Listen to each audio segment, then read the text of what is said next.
Natatangi ang prutas ng mangosteen. Ito ay nagtataglay ng antioxidant compounds na alpha, beta at gamma mangosteen. Ang MX3 capsule ay isang food supplement na gawa sa natural na mangosteen. Ito ay tested and proven to help avoid knee joint pain discomfort para iwas-iwas sa sakit with long-term supplementation 2 capsules daily. MX3 capsule. Tunay, natural at orihinal. Mahalagang paalala, ang MX3 capsule ay hindi gamot at hindi dapat gamiting panggamot sa anumang uri ng sakit.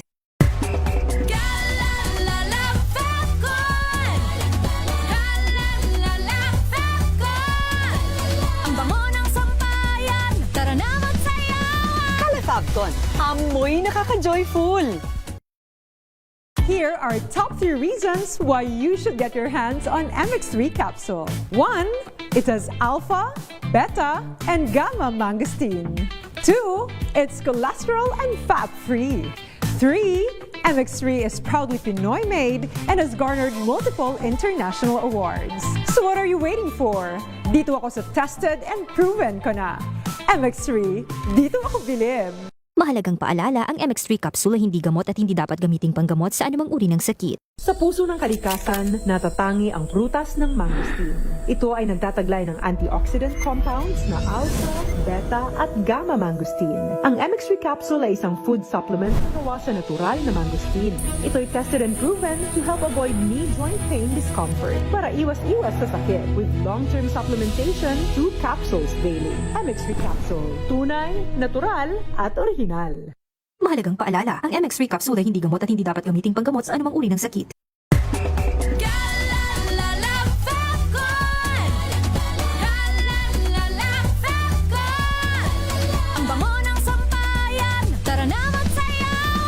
Fabcon, amoy nakaka-joyful!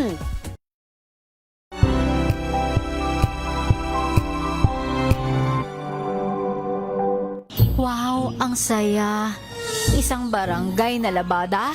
Puro mancha pa! Goodbye, pahinga! Mommy, isang laba lang yan sa Pride Bar Blue. May powerful stain-away enzymes na malupit sa dunit mansya. At di masakit sa kamay! Isang laba lang yan! Hello, pahinga! Hello, Pride Bar Blue! ACS! Tinesting, sinuri, siniyasan. Ang resulta? Super effective ang Shield sa pagpatay ng bakterya at virus. Shield Antibacterial Soap. Believe ang mga eksperto sa Philippine Nurses Association. At si Mami. Tiwala ako sa Shield. Shield Antibacterial Soap. Napatunayang mabisa. Ang mga nurse, tiwala. ACS!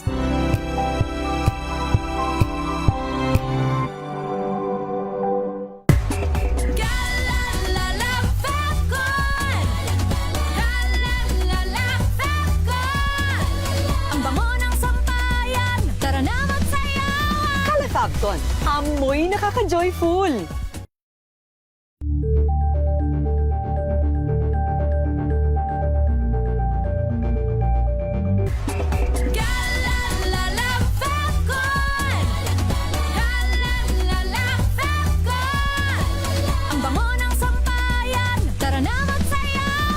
Fabcon, amoy nakaka-joyful!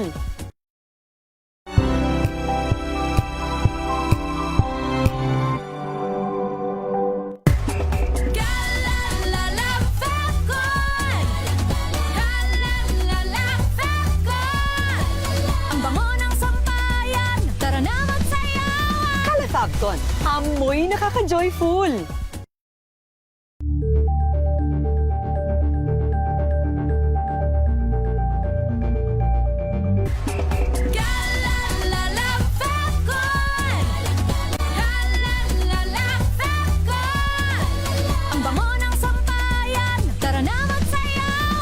Fabcon, amoy nakaka-joyful!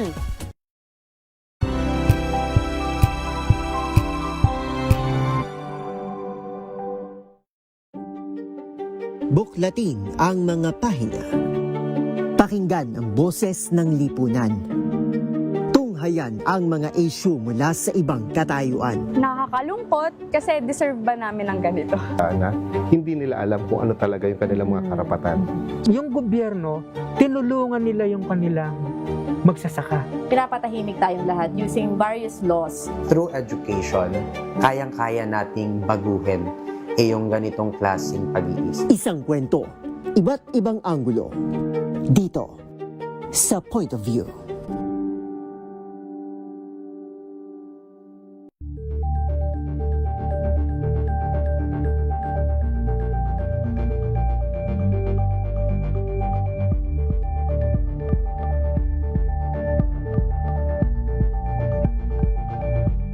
Tumunog na ang gantingan para sa kalikasan.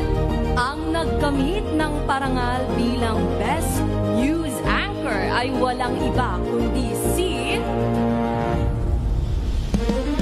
Angelo Palmones ng Magandang Umaga Pilipinas, DZRH Radio 666 kHz.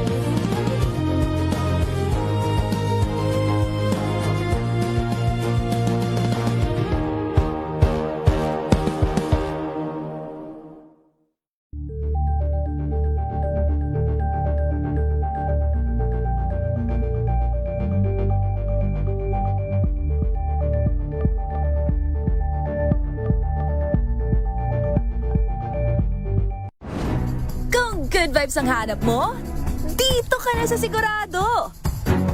Mula sa mga istoryang nagbibigay ng inspirasyon hanggang sa mga kwentong may dalang solusyon. Mga balitang pampagaan, pakiramdam at pampaganda ng araw. Hindi lang ba sa good news, kundi the better news. Mula Lunes hanggang Biyernes, 1:00 ng tanghali sa DZRH TV.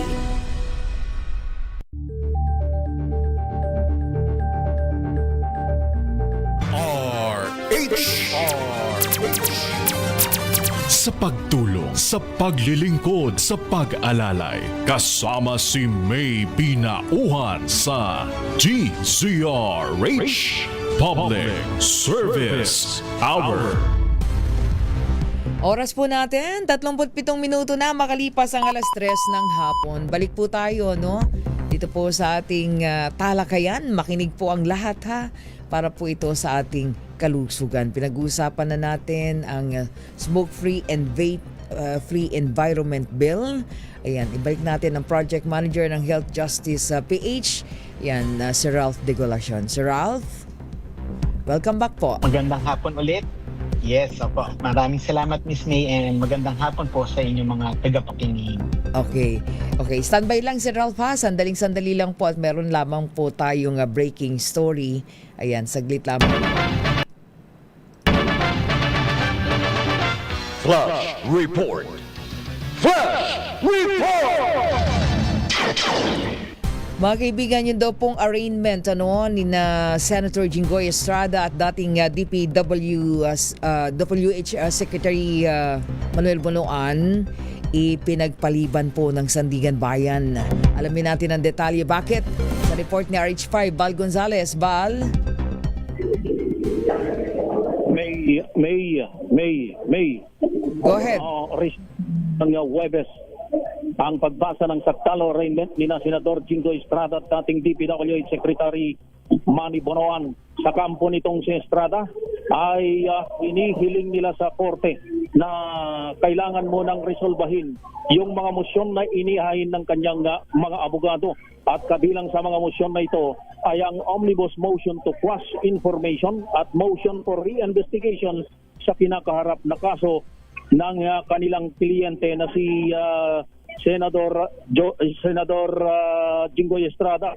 Sa panig naman nitong si dating Secretary Bonoan ay health reason ang binabanggit ng kanyang mga abogado dahil dun sa kasalukuyan nitong kondisyon na nakakaranas ng hypertension. Kinailangan pang pumasok kanina ang mga doktor ng Sandigan Bayan para kuhanan ng blood pressure itong si dating Secretary Bonoan na mataas yung kanyang BP batay doon sa pagsusuri ng manggagamot ng Sandigan Bayan dahil umabot sa 160/90 yung kanyang blood pressure. Kaya ang naglabas ng ruling itong Sandigan Bayan at ang kanilang binabanggit ay pinapayagan nila na ma-defer o mapagpaliban muna itong pagbasa ng sakdal at pre-trial sa kaso nitong dalawa na dinidinig dito sa Second Division ng Sandigan Bayan. Ang desisyon ng korte 1:30 sa araw ng Huwebes ay ipagpapatuloy itong arraignment ng dalawang opisyal na nasasangkot sa Manumalyang Flood Control Project. Sa ngayon ay kalalabas lamang na unang lumabas itong si Senador Jinggoy Estrada na bumaba na dito sa Second Division ng Sandigan Bayan. Habang sumunod naman lumabas itong si dating DPWH Secretary Manuel Bonoan na nakasakay pa rin sa kanyang wheelchair na ginamit mula dyan sa PNP Hospital dyan sa Campo Crame. So yan ang pinakauling sitwasyon mula rito sa Sandigan Bayan. Ako si Val Gonzales, D-Rate, Una sa Pilipinas, Una sa Pilipinas. Flash Report. Flash Report! Basta't may nangyari, unang maririnig sa kauna-unahan. DZRH Flash Report! Maraming salamat RH5 Val Gonzales. Antabayanan po natin ang mga follow-up report kaugnay po ng mga balitang yan. Ayan, tutok lamang po kayo sa mga susunod nating mga pagbabalita. Oras po natin, 41 minuto makalipas ang 3:00 ng hapon. At ngayon magkaibigan, balikan po natin, ayan, si Sir Ralph de Golacion. Ayan, okay, Sir Ralph, balikan lang natin ha. So eto na tayo, ano yung so smoke-free and vape-free environment bill at ano po yung mga provision po niyan? Opo, Ma'am May, ang smoke-free and vape-free environment bill ay naglalayon na paigtingin yung proteksyon ng ating mga kababayan mula sa paninigarilyo at vape. In particular, itong bill na to ay nagmamandato na maalis yung tinatawag na indoor smoking areas kung saan ito yung pag-allow ng paninigarilyo sa loob ng isang gusali or ng isang istruktura at pagtatanggal ng mga vaping or designated vaping or smoking area sa mga pampublikong lugar, pagpapalawig ng mga lugar na bawal manigarilyo at mag-vape, no? Alam natin ngayon meron na pong mga lugar na bawal katulad ng mga eskwelahan, pero ito palalawakin pa po natin. At nagbibigay din ito ng kapangyarihan or ng suporta, lalo-lalo na sa mga local government units natin kasi ang mga LGUs natin ang pangunahing nag-e-enforce or nagpapatupad ng batas. Kaya nagbibigay suporta sa pamamagitan ng panukalang batas na ito, ay nagbibigay suporta ito sa local governments para maisakatuparan yung pagpapatupad ng batas na ito at pagkakaroon ng task force. No? Mahalaga kasi yung mga task force natin sa mga lokal na pamahalaan upang mas maging epektibo at sustainable yung pagpapatupad ng ganito mga polisiya. So, yan po yung ilan sa mga key provisions nitong panukalang batas at kapag ito po yung naipasa, naglalayon itong protektahan ng mahigit 7 milyon pang mga Pilipino na na-expose sa second-hand smoke sa kanilang mga lugar na pinagtatrabahuan or yung mga lugar kung saan may tinatawag nating pampubliko. Kasi Miss May, yan yung isang na-overlook. No? Mm-hmm. Bukod sa mga naninigarilyo, meron tayong tinatawag na second-hand smoke. No? Ito yung Opo, ito po yung hindi kayo yung naninigarilyo, ikaw lang yung nasa, kumbaga, nadaanan mo or katabi mo or siguro nasa iisang kwarto kayo, nalalanghap mo yung usok. Pati po kasi ito ay mayroong epekto sa kalusugan, lalo na kung ikaw ay mayroong mga tawag dito, tinatawag na respiratory related diseases katulad ng asthma. Oo. Naku, tama ka dyan, Sir Ralph. Ako talaga, personally, takot na takot ako pag may nakikita na ako naninigarilyo kasi meron akong allergic rhinitis at ang tindi na pagka na ano ko, yung second-hand smoke, may tendency minsan nawawala yung boses ko eh. Gugulat ako, bakit wala akong boses?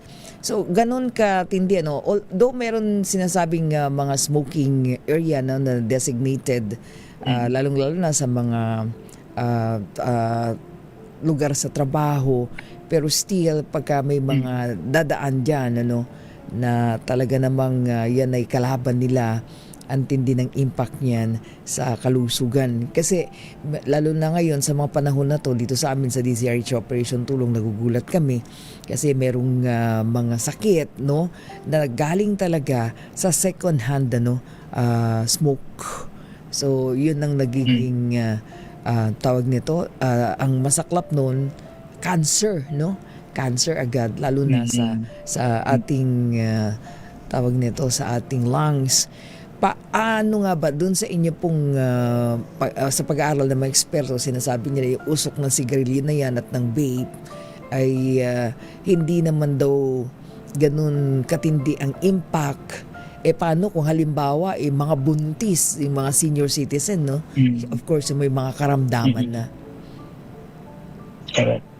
Actually, ma'am, yun nga yung pinupunto ng panukalang batas nito, yung ating mga vulnerable sectors, yung nabanggit na po ninyo, yung mga senior citizen, yung mga buntis, at lalo na po ang kabataan. Kasi ang, yun nga, katulad ng makikita natin, pag na-expose po kasi ang isang bata sa smoking, sa vaping, pati yung mga usok or chemical, yung chemical sa usok nito, ito ay nakakapinsala sa kanilang kalusugan. And worse, ang isa sa mga hindi natin masyadong na-highlight at gusto nating bigyang punto ay ang mga bata rin is very prone to be influenced pag nakakakita sila ng mga matatanda or yung mga alam nating mga kasama nila sa tahanan, sa eskwelahan, or even sa mga pampublikong lugar katulad ng mga transport terminal. Pag nakikita nila ang isang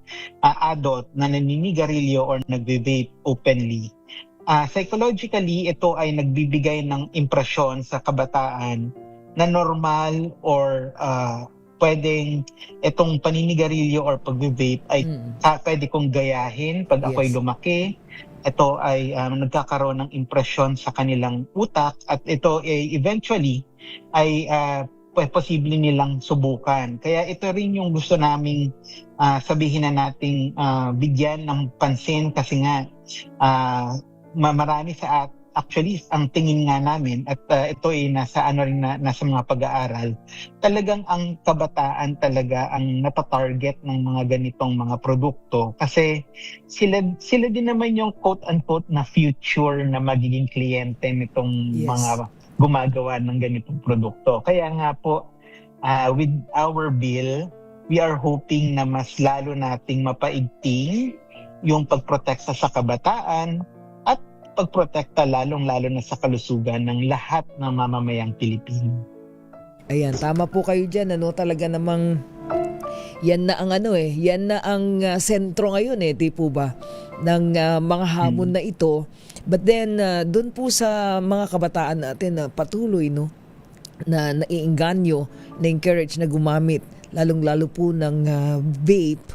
Grabe yung yung panghikayat, Sir Ralph, kontra doon sa wag nang gumamit ng vape.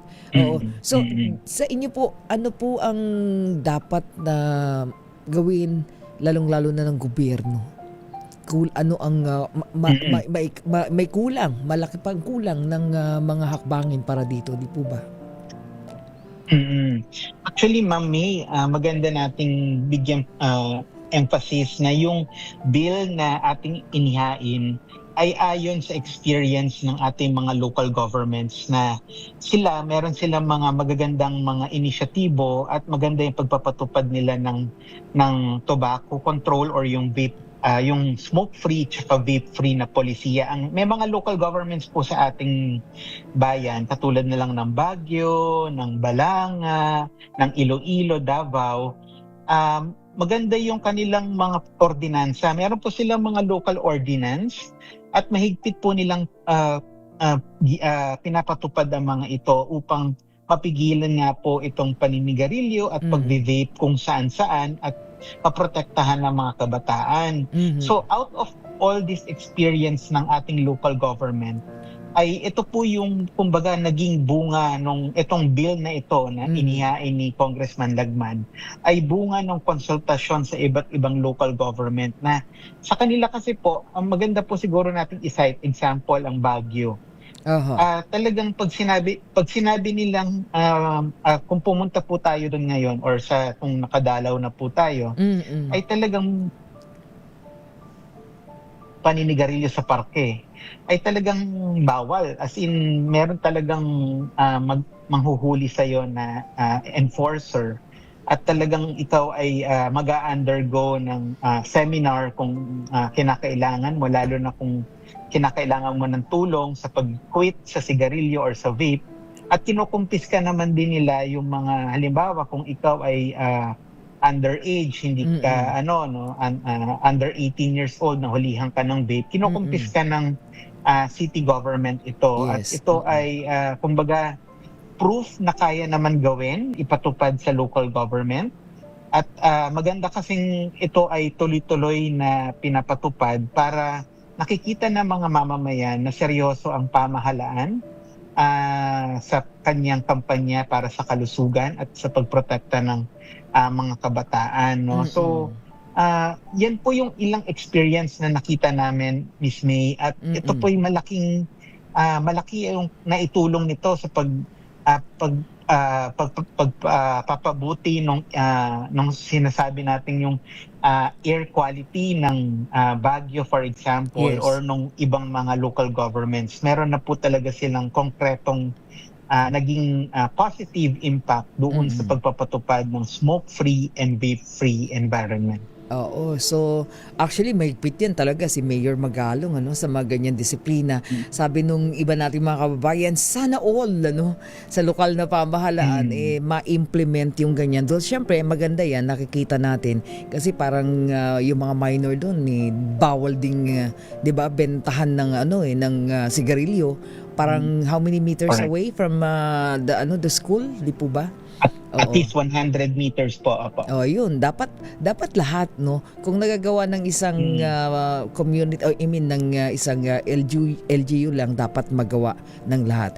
So, eto na lang po. Kung meron kayong mga programa o kampanya para sa lihan ng ating mga kababayan to support yung inyo pong layunin na ito, at doon sa mga nais na tumigil sa paninigarilyo o kaya lalong-lalo na yung paggamit ng vape, ano ba yung mga serbisyo na maaari nilang lapitan?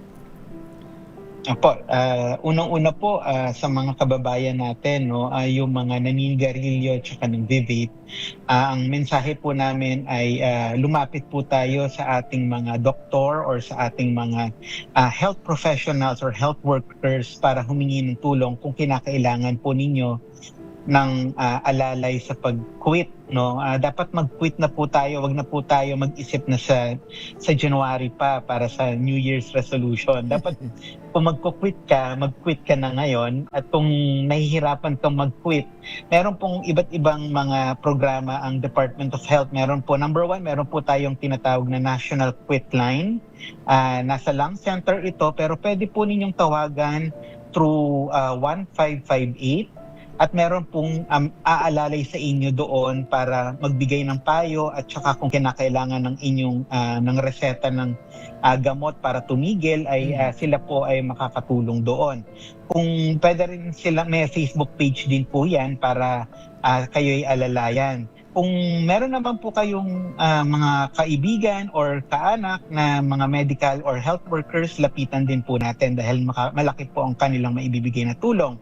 Ngayon naman po sa amin sa Health Justice, dalawin nyo lang po ang aming Facebook page or ang aming, meron din po kami YouTube. Meron pong mga iba't ibang mga advocacy videos at saka materials na nakapost po doon. Pwede rin po ninyo kaming kontakin through our Facebook page kung meron po kayong tanong or merong clarification. Maganda rin po sana nating i-report yung mga nagva-violate ng mga policy natin, no. Yung nabanggit nyo, Miss May, yun nga, bawal po dapat ang pagbebenta ng sigarilyo or vape within 100 meters from the schools or any educational facilities. Bawal din po sana, tandaan natin na bawal din manigarilyo sa mga pampublikong lugar at particularly sa mga pampublikong sasakyan katulad ng jeep, ng bus, ng mga taxi, FX or ano pang mga sasakyan, pati barko at eroplano, bawal po yan dyan. At tandaan din natin na ang kumbaga dapat paniwagan namin, suportahan natin yung mga local governments na merong ordinansa patungkol sa anti-smoking tsaka anti-vaping. Marami po sila. Hindi ko na po isa-isahin. Sana po ay suportahan natin ng ating local government units at patuloy sana nilang ipatupad ito. At bilang panghuli, suportahan po sana ng ating mga mambabatas itong House Bill 9603 ni Representative Crisel Lagman, no. Sana po ay paigtingin natin yung pagkakaroon ng smoke-free at vape-free environment kasi ito po ay para sa kalusugan ng mga mamamayan at ng mga kabataan natin. Gusto po natin na in the next few years ay makita natin na ang ating mga kabataan ay hindi po nalululon sa ganitong mga produkto katulad ng vape. Dapat ay mas nagiging active sila sa kanilang pag-aaral at nakakapag-contribute sila at malaya silang nakakagawa ng kanilang nais or gustong gawin sa buhay nang hindi nalululon sa mga produktong nakakasama sa kalusugan katulad ng aking nabanggit. At lalo-lalo na sa paninigarilyo, bawal, sobrang samaho sa kalusugan yan. At isipin na lang din po natin na ginagawa natin itong advokasya na to para sa ating mga kapamilya, sa ating mga kaibigan, at para sa ating komunidad. Opo. Okay, with that, maraming salamat Sir Ralph de Golacion. Thank you so much sa oras. Siguro marami tayong ma-encourage. Maraming salamat po. Na mag-quit na sa smoking. Mga kaibigan, Sir Ralph de Golacion, ang Project Manager ng Health Justice PH. Babalik po tayo. Standby.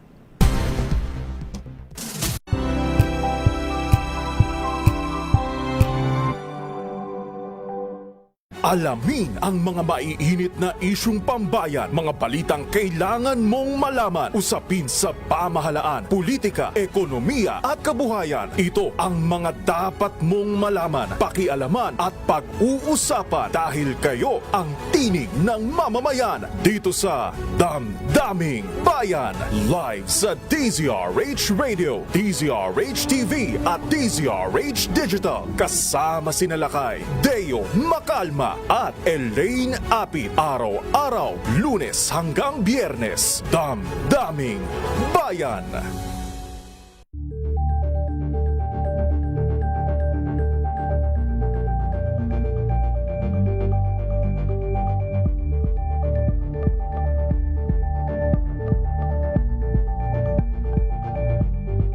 Maagang balitaan, maagang usapan sa mga issue at balita. Kasama si Kuya Angelo Palmones sa Magandang Umaga Pilipinas. Mula Lunes hanggang Biyernes.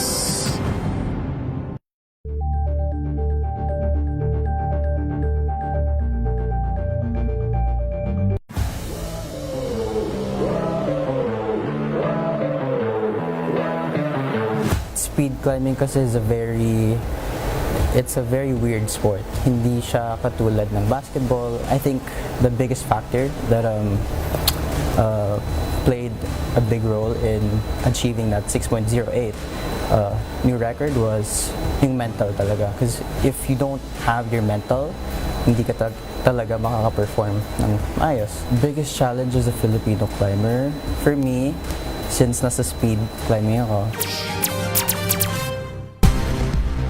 Oras po natin, meron na lang tayong 1 minuto bago mag alas 4 ng hapon. Naku, magpaalam na tayo. But anyway, ingat-ingat po tayo, ha? O, lalo na dun po sa mga naninigarilyo. Quit smoking para po sa inyong kalusugan. Dami na pong may sakit dahil dyan. O, happy birthday pala kay Ernest Mirador. Oo nga pala, si John Ernest Mirador nagbe-birthday. Ang ating napakasipag na miyembro ng Operation Tulong. Happy birthday, Ernest! And then again kay Attorney Martha Farolan, my mommy. Mami, happy birthday po ulit. Susunod na po, Mayor Lakay-Dayo Magkalma at Miss Thea Petrocor po sa programang DZRH Break Time. Maraming salamat, Aiza Gabriel, at sa ating mga intern mula sa Anyan. Bulso ba yan?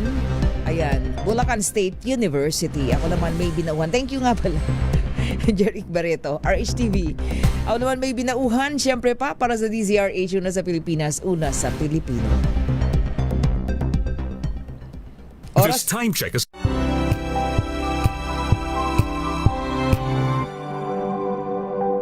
Wow, ang saya.